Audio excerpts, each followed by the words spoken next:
Hi guys, it's Dakota. Well, as you can see, I'm up in my devotional room today, up here upstairs in the witch room. I started this video this morning at the witch cottage, over in the cottage, and it was earlier this morning, and it was about mid 30s to high 30s, which for this summer girl is way too cold. Had my husband go over and turn the heater on for me so that it would be nice and toasty by the time I got in there. But when I got in there, it was not nice and toasty. It was still cold. And so I thought, well, by the time I get set up and get going, it'll be fine because I'll be moving around, etc. But it just wasn't. And I started doing the video and literally, I mean, I started feeling it. I started feeling the cold in my bones. So, I don't like the cold period. So I said, nope, I'm not going to do it. And I decided to come over here where it's nice and warm and toasty. And I'm upstairs, so it's twice as warm up here because heat rises. And so I'm quite comfortable up here. So I'm changing the video just a little bit. I had debated, first of all, if I was going to do a video on Yule slash winter solstice or not. And one of the reasons is because, I mean, there are masses of videos on Yule and winter solstice and what to do and how to do it and DIY projects and you name it, it's out there. Incense and oils and soaps and just anything and everything you can think of for Yule slash winter solstice. There's the same amount of blogs out there, if not more. And so I thought, well, I really don't have much more to contribute to what's already out there. I mean, yeah, I have my own way and blah, blah, blah, but it was just going to be really a repeat of what's already out there. So I decided I wasn't going to do it. Well, so this morning, I went out briefly.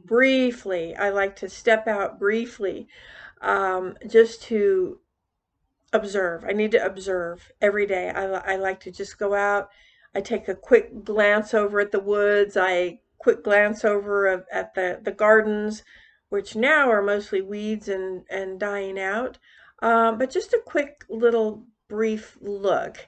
And I glanced over and when we first moved in, I had planted it's a really slow grower, which is fine, but I want to say it's some kind of Japanese maple. And because here at the farm, it's just thick woods. And I don't know if you're familiar with the woods here, at least here in Eastern North Carolina. It's mostly pine trees, and they're not the beautiful, fir, gorgeous pine trees. They're pine trees, and yeah, they're pretty in their own sense. And then we have the trees that fill in, which I call them weed trees. Those are the gumball trees and um, a lot of poison ivy and just briars, just thorny briars everywhere. So it's not beautiful woods. It's not beautiful woods, sadly.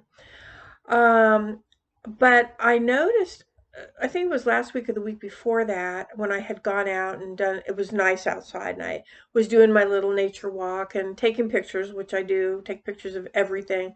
Oh, look, a little ant snap, any kind of insect or plant or leaf or whatever, and I'm taking pictures. And I'm walking by the woods out by the creek, and I thought, we've been here now at the farm 16, 17 years, something like that, and I have never seen color trees in the woods out by the creek, ever. I got to walk up closer, and there's some maples and I don't know what other kind of trees, but brilliant reds and brilliant yellows. And I thought, what are these trees? I've never seen them. So I think what's happened is over the years, especially during Hurricane Florence, we lost a lot of trees. and you know, the creek, and so it's wet out there. It's marshy, it's wet, it's swampy out there. And you know, the roots can only hold so much when you have that kind of wind. Even though Florence, great, thankfully was a one for us, category one, it still packed a good punch, a lot of rain, and we lost a lot of trees.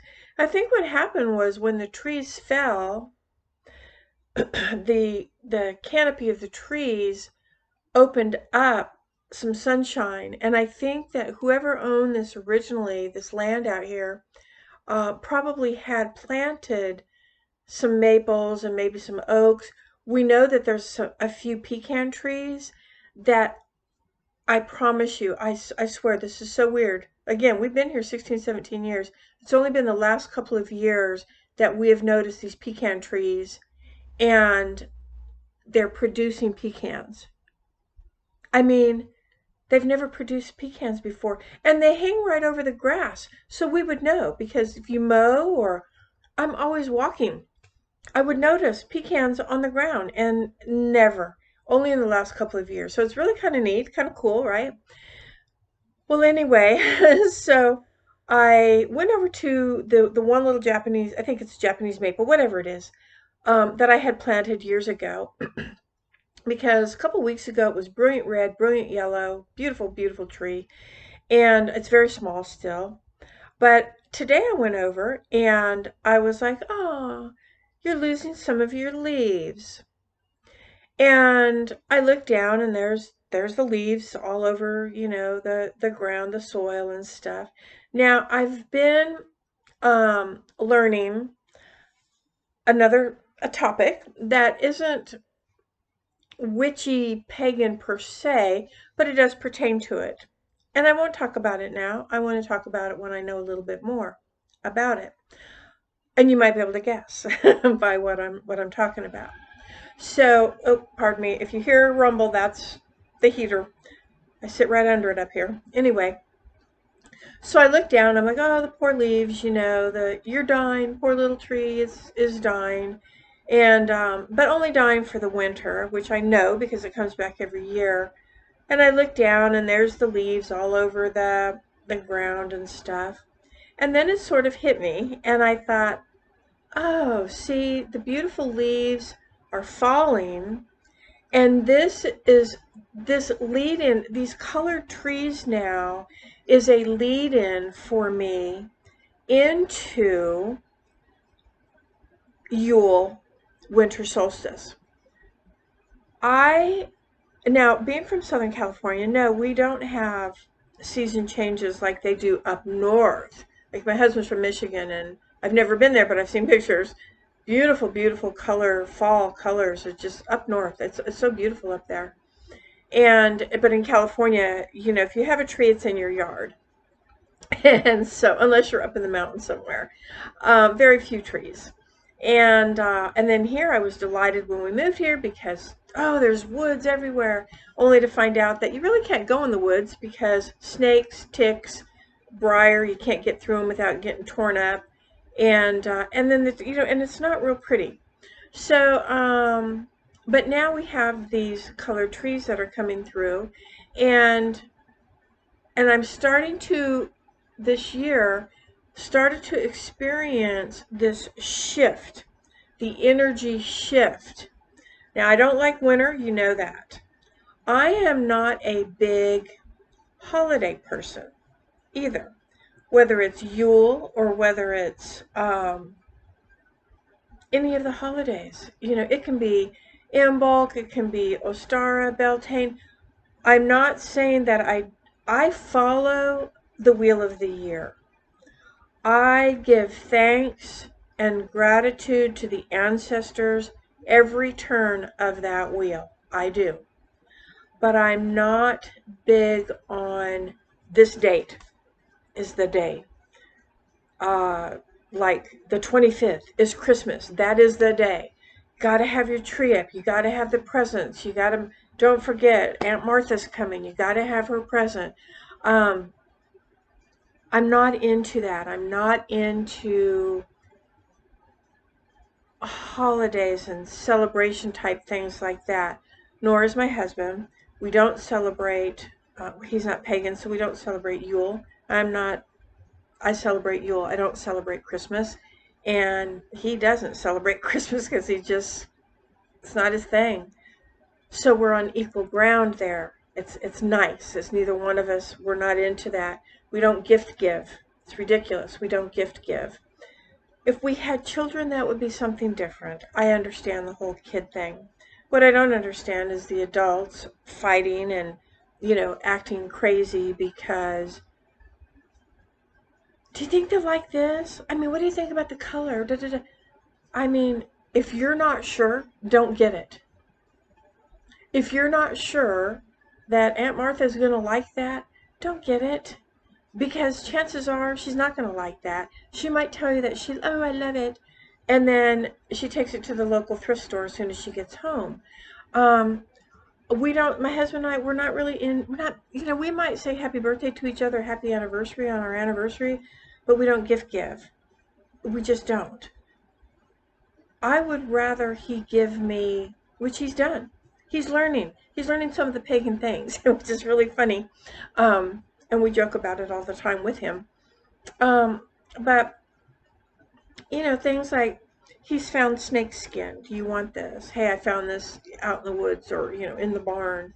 Do you want this? And I'm like, oh yes, I want that. He's found fossilized or petrified beetles and dragonflies and, the cicada shells. You know that story. So those are great. And he doesn't wait until my birthday or an anniversary or Yule or any of the other holidays. That's obligatory. And you shouldn't have to ever feel that way. Just because it's that doesn't mean you have to give the gift, right? You don't have to give a present. I would much rather you not give me a present because it's Christmas or because it's Yule or because it's my birthday. I'd rather you not than to get me something where then either I feel obligated to get you something on your birthday or next Christmas or whatever. And that's not how I work. If I'm out and about and I see something and I go, oh my gosh, so-and-so would love this, then I might get it. But I don't just, oh, it's her birthday, got to do it. I don't like that. I don't like the feeling that it creates within, whether I'm the giver or whether I'm the receiver. It's uncomfortable for me. So with Yule, and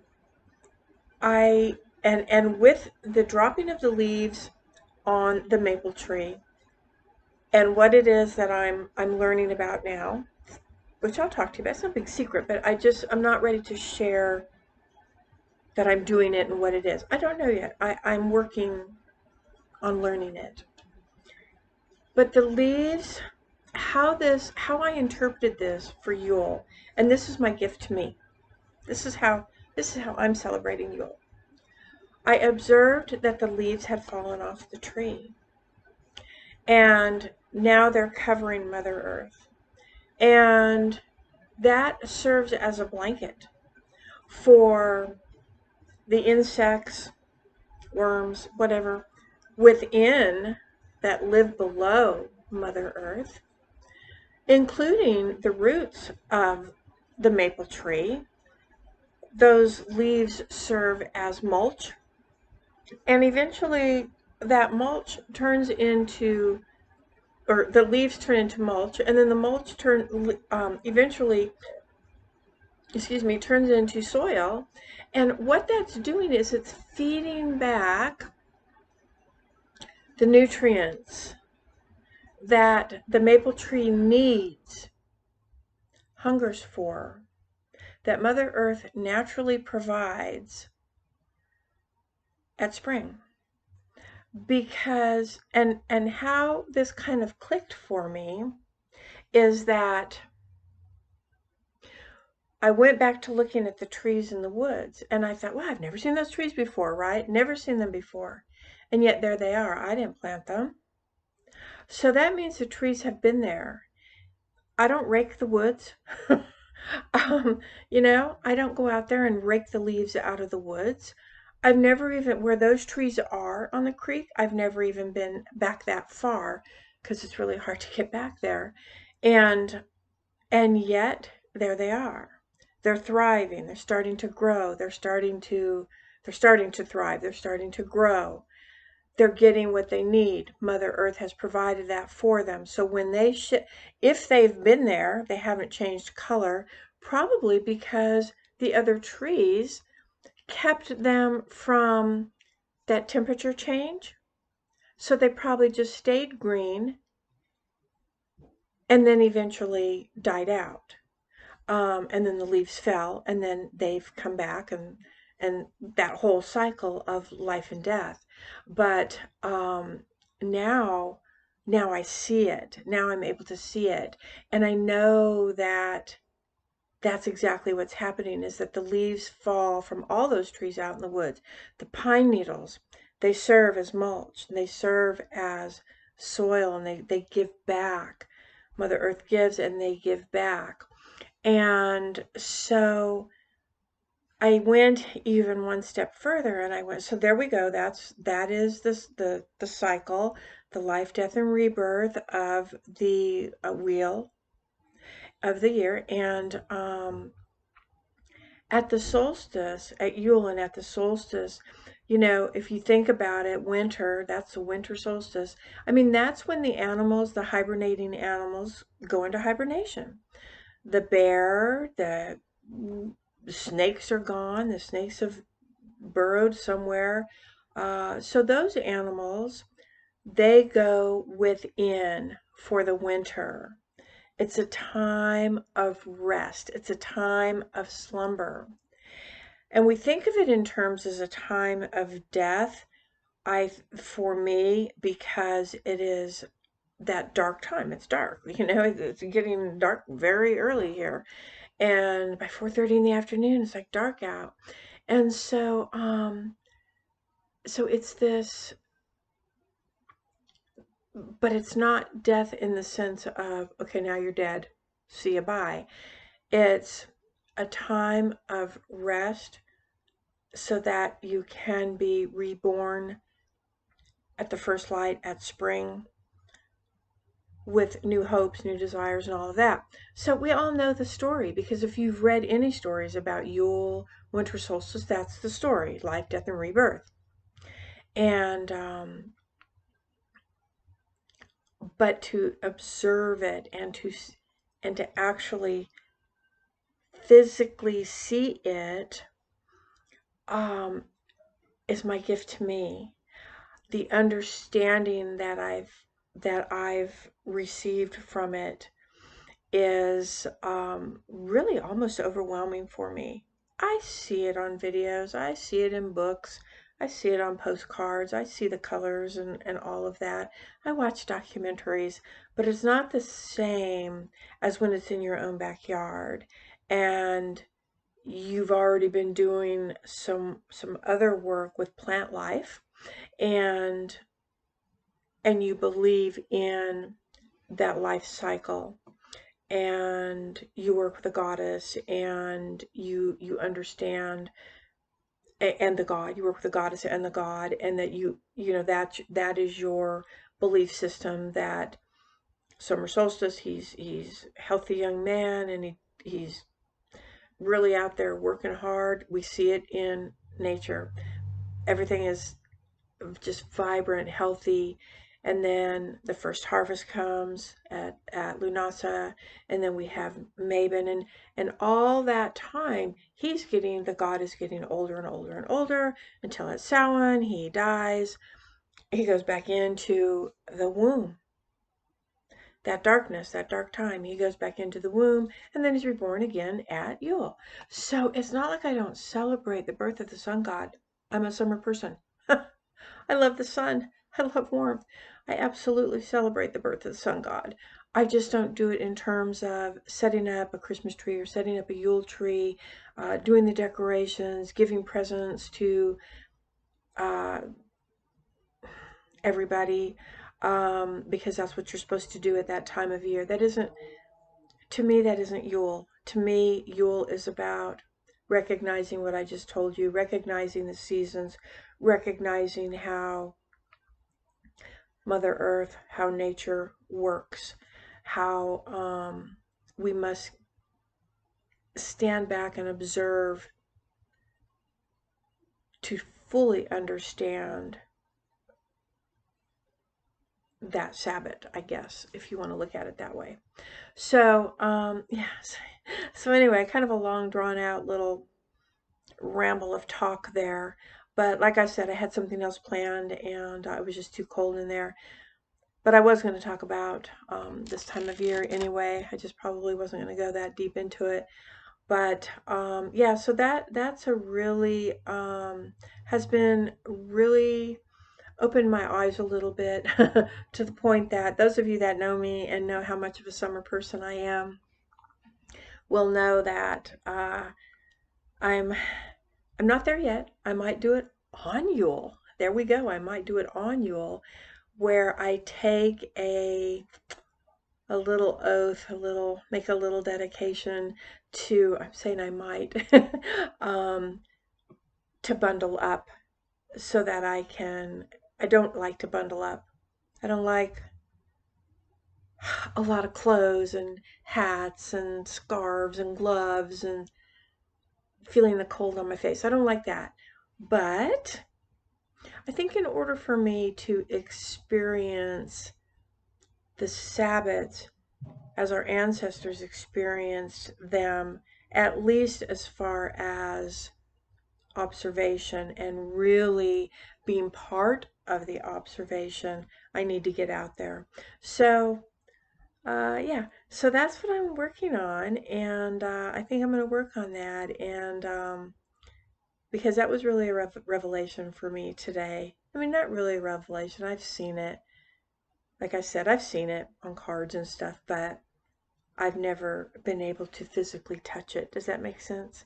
So to see that and experience it and then observe it, go deeper than just, oh, the trees are dying, they're falling off, it's fall. Oh, winter's coming, trees are dead. No, they're not. And to go a little bit deeper than that and to understand their transformation as well as your own transformation, because in doing that observation, I will have time to come inside the house where it's warm and then reflect on that, on what it is that I saw and discovered and all of that. So yeah, so I'm kind of excited about it. I'm not looking forward to the cold, but you know, I guess they make warm clothes for that, so we'll see. Anyway, that's all for today. Next week, either I will have a heater in that room, and I probably won't need it by then, but I'll either have a heater over there so that I can show you. It's some incense that I want to make for something else that I'm doing, and it's a Yule incense, and we'll discuss a little bit further. So in the meantime, stay safe, everybody. Look, please stay safe, stay healthy, be smart. Like be smart, respect others. You don't know what other people are going through, and you know what their families are going through. So please respect others and be kind. See you later. Bye.